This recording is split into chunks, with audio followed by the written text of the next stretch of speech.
ये क्या माँ, तुमने तो कहा था कि आज तो मेरे लिए समोसे बनाओगी, लेकिन ये तो दलिया है।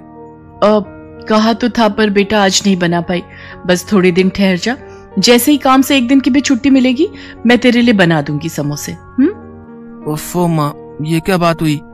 आज मेरा जन्मदिन है। मैंने सोचा था कि आज मजे से तुम्हारे हाथों के बने समोसे खाऊंगा, लेकिन मेरी तो किस्मत ही खराब है। अपने जन्मदिन पर भी मैं अपने मन की चीज नहीं खा सकता।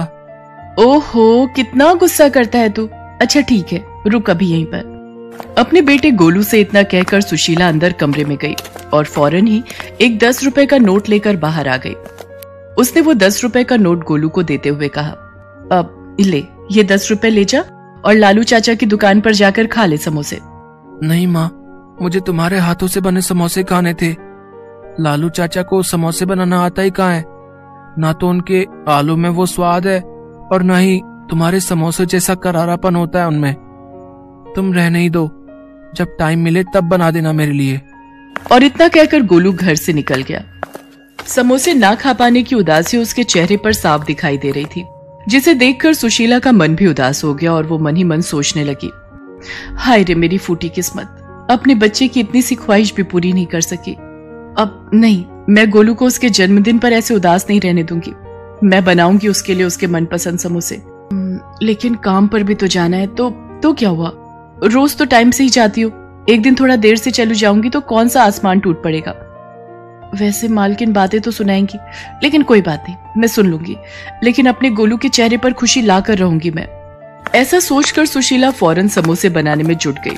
पहले वो बाजार जाकर समोसे बनाने का सामान लाई और फिर उसने फटाफट गर्मा गर्म समोसे बनाकर तैयार कर दिए।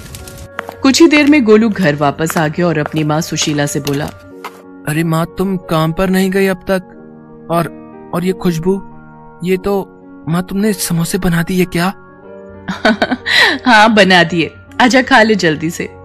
सुशीला की बात सुनते ही गोलू फटाक से हाथ मुंह धोकर समोसे खाने के लिए बैठ गया, लेकिन फिर जैसे ही उसने समोसे की प्लेट देखी तो सुशीला से बोला, माँ तुम भी आ जाओ।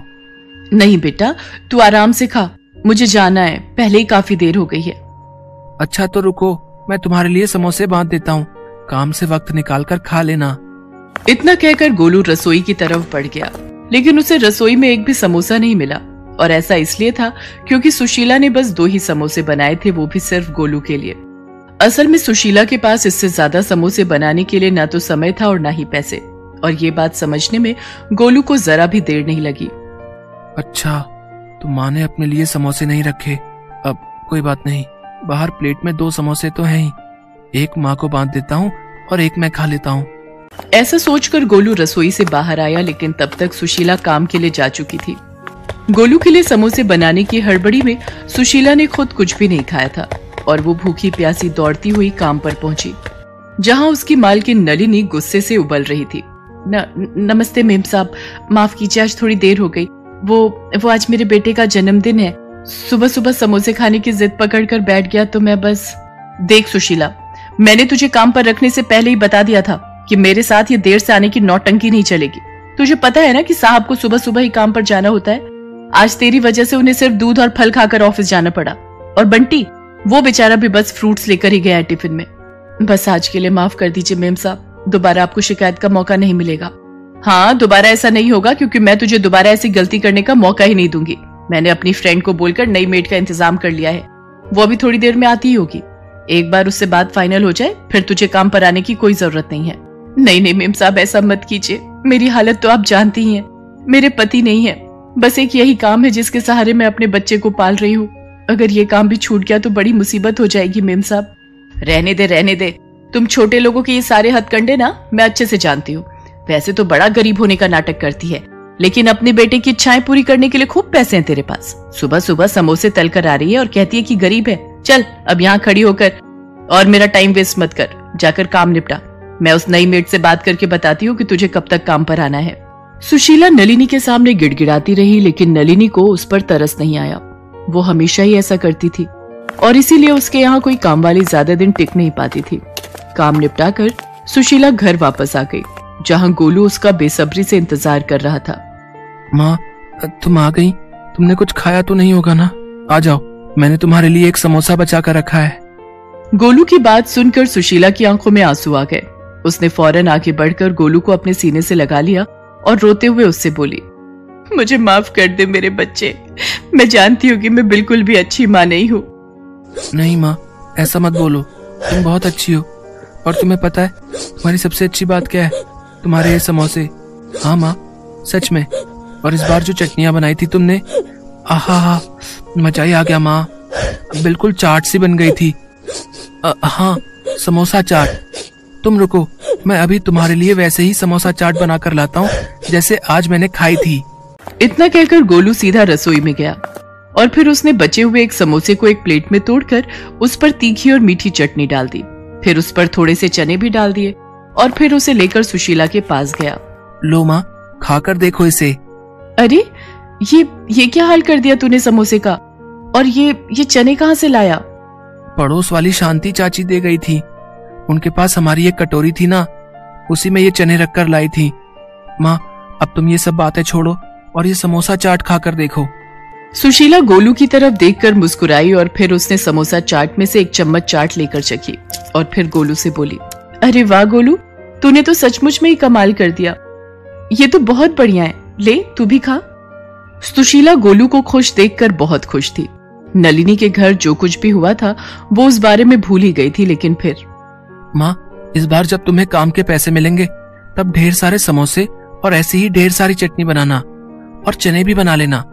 फिर मैं अपने सारे दोस्तों को ऐसी ही समोसा चाट खुद बनाकर खिलाऊंगा। गोलू की बात सुनकर सुशीला जैसे होश में आ गई और उसकी आंखों से आंसू बहने लगे। अरे माँ, तुम रो क्यों रही हो? क्या हुआ? गोलू, इस बार जो पैसे मिलेंगे काम से, शायद उन्हीं में काफी समय काटना होगा।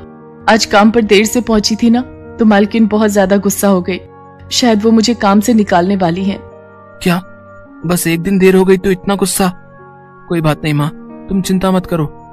और वो खड़ूस आंटी तुम्हें काम से निकाले उससे पहले तुम ही उसके यहाँ से काम छोड़ दो। हैं? ये तो क्या बोल रहा है गोलू? जब तक कोई और जगह काम नहीं मिलता कम से कम तब तक तो। नहीं माँ, अब तुम्हें किसी के घर जाकर काम करने की जरूरत नहीं है। मैंने सोच लिया है कि अब क्या करना है। अब से तुम और मैं मिलकर समोसा चाट बनाएंगे और उसे बेचेंगे। तुम देखना माँ, हमारी बहुत अच्छी कमाई होगी। गोलू की बात सुनकर सुशीला हैरानी से उसकी तरफ देखने लगी, लेकिन फिर अगले ही पल उसमें भी आत्मविश्वास जगा और उसने गोलू को फिर से गले लगाते हुए कहा, हाँ बेटा, हम मिलकर लड़ेंगे और जीतेंगे भी। इसके बाद सुशीला ने खुद ही नलिनी के घर का काम छोड़ दिया और वहां से मिले पैसों से उसने समोसा चाट बनाने का सामान खरीदा। हालांकि ये सब करते हुए सुशीला के मन में इस बात को लेकर डर था कि अगर ये काम ना चला तो क्या होगा। लेकिन फिर गोलू का आत्मविश्वास देखकर उसमें भी हिम्मत आ गई और उसने पूरे मन से समोसा चाट का सामान बनाकर तैयार कर लिया। और फिर शाम होते ही, नहीं माँ, तुम रहने दो, चाट तो मैं ही लगा कर दूंगा सबको। जितने मन से सुशीला ने समोसे बनाए थे, गोलू भी उतने ही मन से समोसा चाट लगाकर सबको दे रहा था। पहले दिन ही सारी की सारी समोसा चाट कुछ ही घंटों में बिक गई और लागत के साथ साथ अच्छा मुनाफा भी हाथ आ गया। सुशीला और गोलू बहुत खुश थे। फिर कुछ दिनों बाद, अरे सुनो बच्चे, मुझे समोसा चाट को ऑर्डर देना है। आपको लाइन में लगना होगा, ये सारे लोग ऑर्डर देने के लिए खड़े हैं। उस जगह पर वाकई बहुत भीड़ थी और नलिनी को उसी भीड़ से जूझते हुए आगे बढ़ना पड़ा। और फिर जैसे ही उसने सुशीला को वहाँ पर ऑर्डर लेते हुए देखा तो उसे अपनी आंखों पर विश्वास ही नहीं हुआ। अरे सुशीला, तुम ये मशहूर समोसा चाट की स्टॉल चलाती हो? लेकिन कैसे? इतनी जल्दी इतना सब कैसे कर लिया तुमने?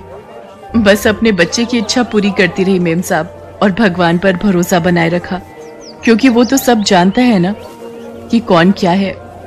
वैसे आपका कितना प्लेट का ऑर्डर है? पैसे एडवांस ही देने होंगे आपको। सुशीला और गोलू की तरक्की जहां उन दोनों के लिए उनकी मेहनत का फल थी, तो वहीं नलिनी जैसे लोगों के लिए एक सीख भी थी कि भले ही आप कितने ही अमीर क्यों ना हो, कभी भी किसी को छोटा समझकर उसकी बेइज्जती नहीं करनी चाहिए।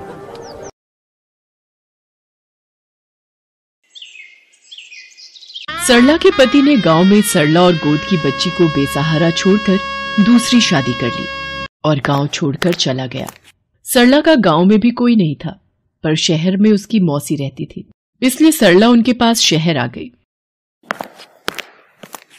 ये ले, बोतल में दूध भर दिया है। अब तू तो जानती है सरला, महंगाई इतनी बढ़ गई है, हर चीज के भाव बढ़ गए हैं। अब दूध ही ले लो, 60 रुपए किलो हो गया है। मुझे गलत मत समझना, मैं इस बोतल के दूध के लिए नहीं बोल रही हूं, पर वैसे भी पति छोड़कर दूसरी के साथ भाग जाए तो औरत की जिंदगी नरक बन जाती है। मौसी, मुझे मौसा जी से कहकर कोई काम दिलवा दो और रहने की थोड़ी जगह दे दो तो मेरा गुजारा हो जाएगा। देख सरला, मेरे भी अपने बेटा बहू परिवार हैं, मैं तुझे यहां रहने की हामी नहीं भर सकती। बाकी थोड़ी बहुत रोटी सब्जी दूध बांध देती हूँ, तू कहीं जाए तो रास्ते में तेरे काम आएगा। रुक, मैं रसोई से लेकर आती हूँ। सरला जब मौसी का व्यवहार देखती है तो चुपचाप वहां से उठकर चली जाती है। अरे ये कहाँ गई? चलो अच्छा है, बला टली, खुद ही चली गई। अब मैं कहाँ जाऊं, क्या करूं? या तो वापस गांव चली जाती हूं, पर टिकट के पैसे भी तो नहीं है, मुझे कोई काम ढूंढना होगा। भैया, कोई काम मिलेगा कुछ भी? अरे नहीं है कोई काम वाम, चल जा यहाँ से। यहाँ तो कोई भी काम नहीं दे रहा। हे प्रभु, मुझ गरीब की सहायता करो। हाँ लाखन, जल्दी जल्दी आलू छील, 300 समोसों का ऑर्डर पूरा करना है।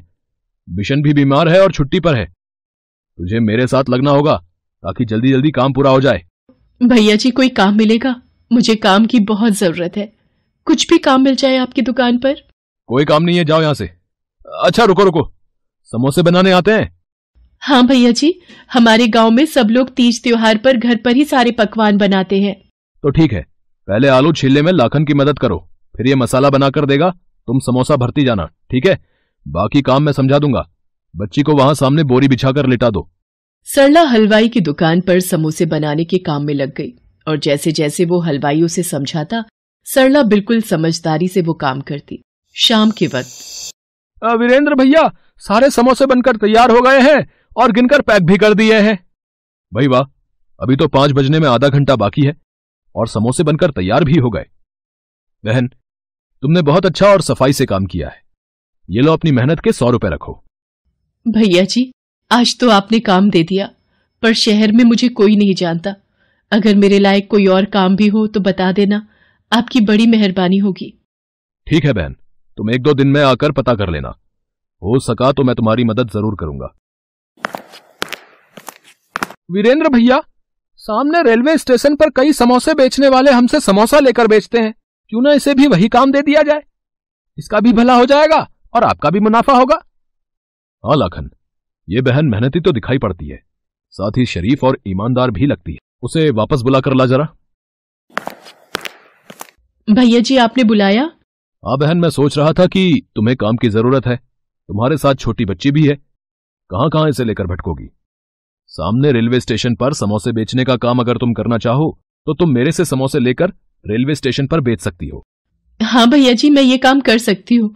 अब मुझे अपनी बच्ची को पालने के लिए मेहनत करनी ही होगी। तो ठीक है, तुम आज से ही इस काम पर लग जाओ और समोसे बेचने शुरू कर दो। सरला रेलवे प्लेटफॉर्म पर समोसे बेचने लगी। एक हाथ में वो अपनी गुड़िया को उठाए सुबह से शाम तक समोसे बेचती थी और शाम को वीरेंद्र को पूरी ईमानदारी से हिसाब देती थी। भैया जी, ये आज का हिसाब एक बार गिन लेते। सरला बहन, मुझे तुम्हारी ईमानदारी पर पूरा भरोसा है। तुम पिछले 3 महीने से रेलवे स्टेशन पर सुबह से शाम तक मेहनत करके समोसे बेचती हो और टाइम पर शाम के वक्त मेरा पूरा हिसाब करती हो। भैया जी, वो जो कमरा आपने बताया था, मैंने 100 रुपए किराए पर ले लिया है। ठीक किया, फुटपाथ पर छोटे बच्चे के साथ इधर उधर भटकने से अच्छा है एक ठिकाना तो मिला तुम्हें। सरला इसी तरह एक दिन रेलवे प्लेटफॉर्म पर समोसे बेच रही थी। समोसे ले लो, समोसे, गरम गरम समोसे ले लो। ओ बेटा, हाथ अंदर करके बैठो, गाड़ी चल पड़ी है।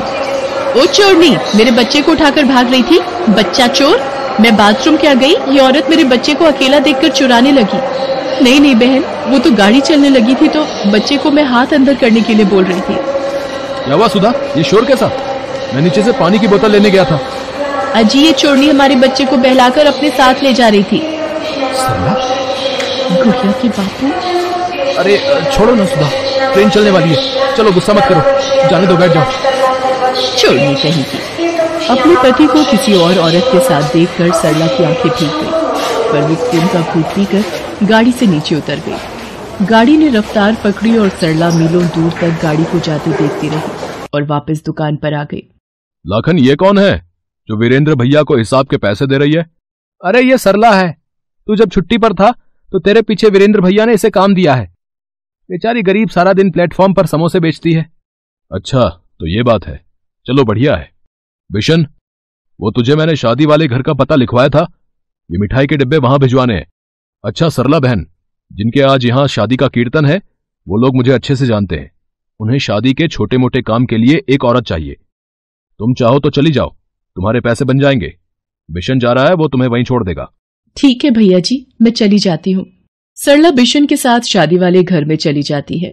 जी, ये वीरेंद्र भैया ने मिठाई के डिब्बे भिजवाए हैं और ये सरला है। आपको घर के कामों के लिए एक औरत की जरूरत थी तो वीरेंद्र भैया ने इसे भेजा है।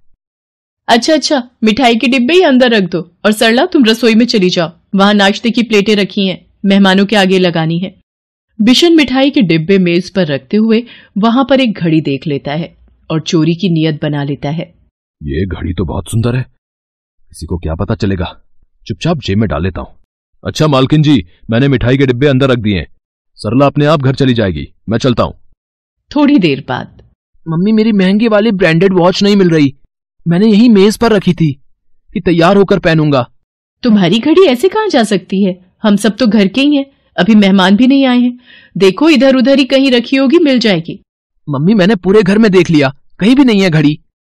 ये औरत आज ही काम पर आई है, कहीं इसी ने तो नहीं चुरा ली। इधर आ, सच सच बोल, घड़ी तू नहीं चुराई है ना? नहीं, मैंने कोई घड़ी नहीं चुराई, मैं चोर नहीं हूं। मेरी गुड़िया के सिर पर हाथ रखकर मैं कसम खाती हूँ, मैंने चोरी नहीं की। अरे तुम लोग झूठ बोलने के लिए अपने बच्चों की भी झूठी कसम खा लेते हो। बेटा पुलिस को बुला, तभी ये सच बोलेगी। सरला रोने लगती है तभी। रुक जाइए, असली मुजरिम सरला बहन नहीं, ये बिशन है। इसी ने आपके घर से घड़ी चुराई है, इसलिए मैं इसे खुद पकड़ कर लाया हूं। आपके घर मिठाई के डिब्बे रखकर जब ये दुकान पहुंचा। बिशन, तेरे हाथ में इतनी महंगी घड़ी कैसे आई? जब तू मिठाई के डिब्बे देना गया था तब तो तेरे हाथ में घड़ी नहीं थी। अरे तू क्यों इतनी जासूसी कर रहा है, अपने काम से काम रख। लाखन सही कह रहा है बिशन, ये घड़ी तुम्हारे पास कहां से आई, सच सच बताओ। कहां से आई मतलब? वीरेंद्र भैया, मैं घड़ी खरीद भी तो सकता हूं। लाखन, इतनी महंगी घड़ी तुम इतनी आसानी से नहीं खरीद सकते। ये घड़ी कम से कम 50,000 रुपए की है। सीधी तरह बता दो कि तुमने ये घड़ी कहां से चुराई है, वरना मैं पुलिस को बुला लूंगा। और फिर बिशन ने सच बोल दिया और मैं इसे यहां ले आया। सरला बहन चोर नहीं है, मैं सरला बहन को पिछले कई महीनों से जानता हूं। माफ करना बेटी, मेरे से गलती हो गई, मैंने बिना सोचे समझे तुम्हारे ऊपर चोरी का इल्जाम लगा दिया। कोई बात नहीं मालकिन, आपकी घड़ी मिल गई, मुझे ये सुकून है। वीरेंद्र भैया, आज आपने मेरे ऊपर चोरी का इल्जाम लगने से मुझे बचा लिया, अगर आप ना होते तो। वीरेंद्र जी, अगर ये वाकई में मेहनती है तो क्यों ना ये हमारे घर पर ही काम पर लग जाए, मैं इसे अच्छी पगार दूंगी। ये तो सरला बहन के लिए बहुत ही खुशी की बात है। सरला बहन, तुम यहां काम करके अपनी गुड़िया की देखभाल और अच्छे से कर पाओगी। वीरेंद्र बिशन को पुलिस के हवाले कर देता है और सरला उसी घर में काम पर लग जाती है और अपनी बच्ची की देखभाल करते हुए दिन गुजारने लगती है। Thanks for watching.